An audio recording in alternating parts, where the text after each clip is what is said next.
ये जो नवरात्रि का पहला दिन है ये शैलपुत्री का दिन कहलाता है। शैलपुत्री यानी पाषाण को भेद कर अंकुरित होने वाली चेतना।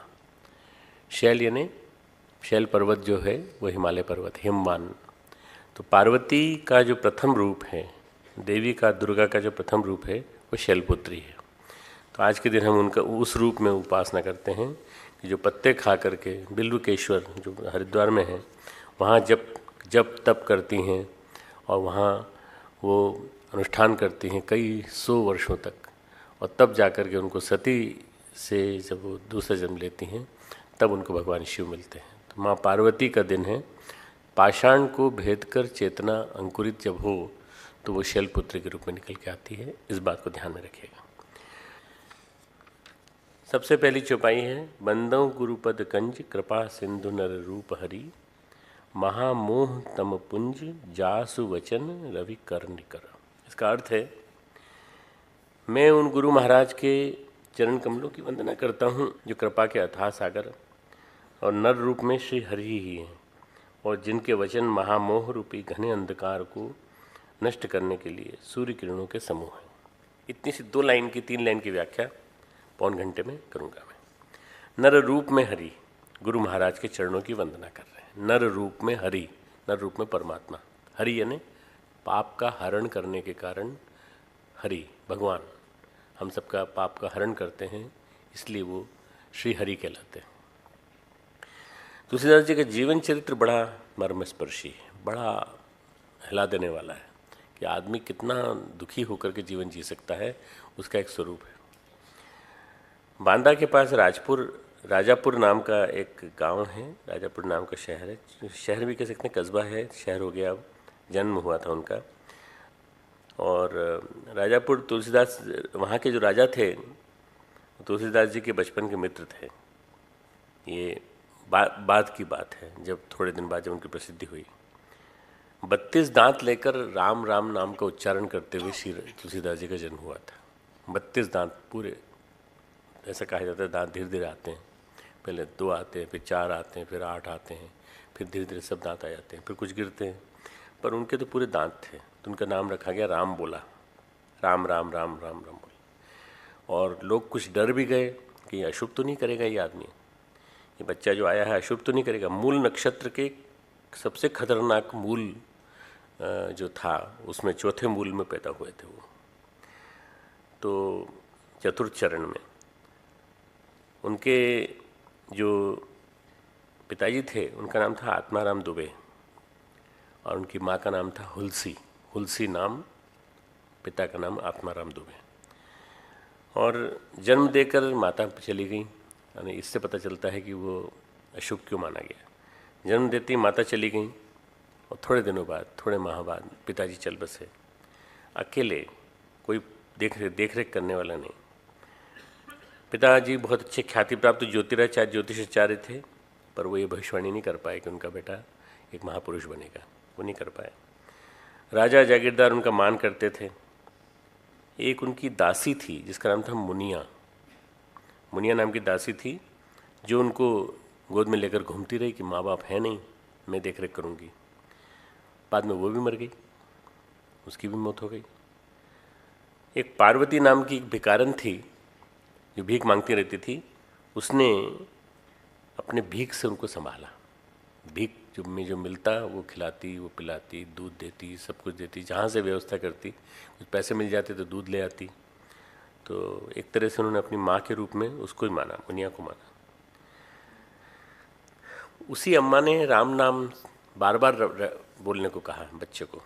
बच्चा राम नाम बोलता रहा, कई दिनों तक खाना नहीं मिलता था। एक बंदर से दोस्ती हो गई तुलसीदास जी की, बंदर से दोस्ती हो गई। ललकऊ नाम रख दिया उसका उन्होंने, लाल रंग का था तो ललकऊ। चना मुरमुरा लेकर के वो कहीं से भी आता था और दोनों बांट के खाते थे। ये इसलिए घटना बता रहा हूँ कि हनुमान जी के साथ जब दोस्ती हुई भगवान की, तुलसीदास जी की, तब पता चला कि रूट्स कहाँ हैं। रूट्स यहाँ थे। यहाँ से इस बंदर के साथ मिलकर के चना मुरमुरा लेकर दोनों बांट लेते थे और इससे उनका जो है जीवन शुरू हुआ। मतलब शुरू के जीवन के 8 साल बड़े संकट भरे जीवन के थे। प्रतिकूलताएं प्रतिकूलताएं। बचपना जो था वो एक प्रकार से उनका पूरा इसी तरह से बीता। उन्होंने कहीं संवेदना नहीं देखी, कहीं प्यार नहीं देखा, आत्मीयता नहीं मिली उनको किसी से। झिड़क ही झिड़क मिली जहाँ से भी, 8 साल की उम्र तक। उन्होंने हनुमान बाहुक में एक बहुत अच्छी सुंदर बात लिखी है। रामचंद्र जी, तुलसीदास जी हनुमान जी से कहते हैं, हनुमान बाहुक 40वां पद है ये। बालपने सुधे धन मन राम सन्मुख भयो, राम नाम लेत मांगी खात टूक टाक हो। ये इसको बोलने का तरीका बोला अलग टाइप का है। बालपने सुधे मन राम सन्मुख भयो, राम नाम लेत मांगी खात टूक टाक हो। परियो लोक रीति में पुनीत प्रीति राम राय, मोह बस बैठो तोरी तरकी तराक हो। अब इसका अर्थ बताता हूँ।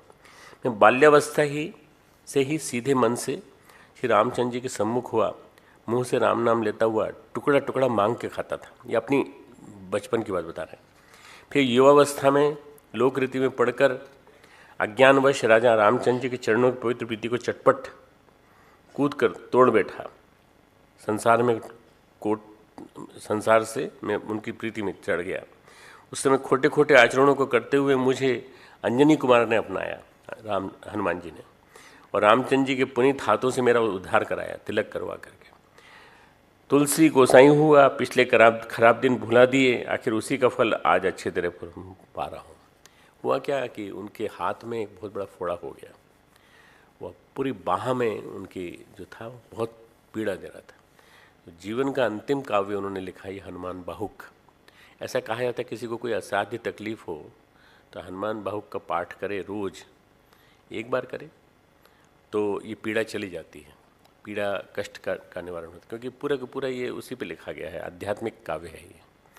और उनको पीड़ा से मुक्ति मिली, और मुक्ति मिलने के साथ ही उनको 2-3 साल के अंदर भगवान ने अपने पास बुला लिया। 126 साल की उम्र में उनकी मृत्यु हुई। ये तुलसीदास जी का जीवन है। तुलसीदास जी हनुमान बाहुक में जो कहते हैं वो वाली बात। एक दिन नरहरि आचार्य आए, देवी प्रेरणा से उनको लगा कि इस कुल में कोई एक श्रेष्ठ संतान पैदा हुई है, उच्च कोटि के कुल का बेटा है ये। उन्होंने पूरी कहानी सुनी उसकी, और उसके बाद 8 वर्ष की उम्र में अपने को तुलसीदास जी ने अपने को गुरु के हवाले कर दिया। यज्ञोपवीत, दीक्षा, शिक्षा, सारा दायित्व उन्होंने अपने हाथ में ले लिया। उन्होंने कहा मैं यज्ञोपवीत दूंगा, मैं शिक्षा दूंगा, मैं दीक्षा दूंगा। तो 8 साल की उम्र तक का जीवन तो एक भिखारिन के गोद में बीता और एक बंदर के साथ बीता, पर उसके बाद जो है वो यज्ञोपवीत, दीक्षा वगैरह सब उन्होंने जो लिया। तुलसीदास जी नरहरि की वंदना करते थे क्योंकि उन्होंने सिखाया उनको जीवन जीना। अयोध्या के उच्च कोटि के संत थे और बहुत उनका मान था, उनका सम्मान था। उन्होंने सारा जीवन जीना सिखाया, उनको जीवन जीने की कला सिखाई।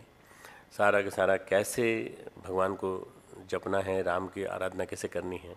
इसीलिए बंदों गुरुपद कंज, कृपा सिंधु नर रूप हरि।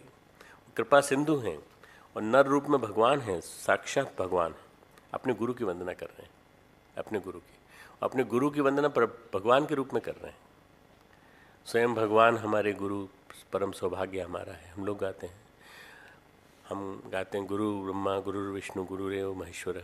हम क्यों गाते हैं? क्योंकि गुरु जो है वो परमात्मा का रूप है, साक्षात रूप है। उसी रूप में उन्होंने नरहरि की वंदना करते थे। अयोध्या में उन दिनों, अयोध्या में भी और वाराणसी में भी, काशी में भी, और एक तरह से कहा जाए तो चित्रकूट में भी बड़े बड़े उच्च कोटि के संत रहते थे। बड़े बड़े विशाल मठ थे। रामचरितमानस में तुलसीदास जी कहते हैं, मैं जो पढ़ के सुना रहा हूँ, बालकांड से पढ़ के सुना रहा हूँ, जहाँ उन्होंने लिखा है, मैं पुनि निज गुरु सन सुनी कथा सुसु कर खेत, समुझी नहीं तसी बालपन तब अति रहे हूँ अचेत। श्रोता बक्ता ज्ञान निधि कथा राम की गूढ़, किमी समझो में जीव जड़ कलिमल ग्रसित विमूढ़। फिर वही कथा मैंने वाराह क्षेत्र में, वाराह क्षेत्र कहा जाता है सोरों का, सोरों एटा वाला क्षेत्र वाराह क्षेत्र कहा जाता है। वहाँ वाराह अवतार वहाँ आए थे। अपने गुरुजी से सुनी, परंतु उस समय में लड़कपन के कारण बहुत बेसमझ था, इसलिए उसको इस प्रकार समझ नहीं पाया। श्री राम जी की गूढ़ कथा के वक्ता और श्रोता दोनों ज्ञान के खजाना होते हैं। मैं कलयुग के पापों से ग्रसा हुआ महामूढ़ जड़ जीव भला उसको कैसे समझ सकता था।